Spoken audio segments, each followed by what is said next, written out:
నిఖిల్ టీంలో ఉన్న యశ్విని మాత్రం చాలా ఎలోన్‌గా ఫీల్ అవుతూ కనిపిస్తుంది. ఇక కిరాక్ సీత టీం కూడా ఇక యశ్విని, నిఖిల్ టీం అని తనని పెద్దగా పట్టించుకోరు.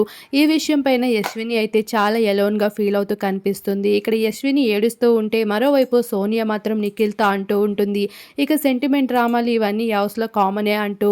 అయితే హౌస్‌లో నిఖిల్‌ని కూడా ఎన్నో సార్లు బ్యాక్ బిచ్చింగ్ సోనియా చేస్తూ ఉండడం మనం చూసాం. నిఖిల్ ఎక్కువగా సెంటిమెంటల్‌గా పోతాడు. వాడు ఇలానే పోతే వాడిని కూడా నామినేట్ చేస్తా అంటూ పృథ్వీతో అటువంటి సోనియా ఏం చెప్పినా నిఖిల్ తన బాటలోనే నడుస్తూ కనిపిస్తాడు.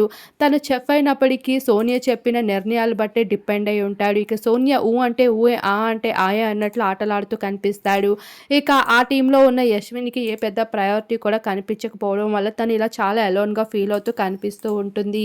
ఇక యశ్విని ఏడుస్తూ ఉంటే అక్కడికి ఏ ఒక్కరు కూడా వెళ్ళకపోయినా పక్క టీంలో ఉన్న ప్రేరణ, నాబిల్ మాత్రం వెళ్లి యశ్వినిని ఓదారుస్తూ ఉంటారు. సోనియా మాత్రం ఇక్కడ నిఖిల్, పృథ్వీలతో జోక్స్ వేసుకుంటూ నవ్వుకుంటూ ఉంటుంది. ఇక అంతలోని యశ్విని అయితే కాస్త రిలాక్స్ అయ్యి నిఖిల్ దగ్గరికి వచ్చి కూర్చుంటుంది. ఇక కూర్చున్నాక మాట్లాడుకుంటూ ఉంటారు. అయితే ఇక్కడ నిఖిల్ మాత్రం ఎటువంటి మాటలైనా సోనియా చెప్పినట్లే నడుచుకుంటూ వస్తున్నారు. అయితే ఇప్పటికే హౌస్‌లో వైల్డ్ కార్డ్ ద్వారా 6 కంటెస్టెంట్స్ రాగా ఇంకా మరికొంతమందివి ఏవీస్ అయితే ప్లే చేయబోతున్నారు హౌస్‌లో. అయితే కావ్యకు సంబంధించిన ఒక వీడియోని కూడా ప్లే చేయడానికి సిద్ధమవుతూ కనిపించారు.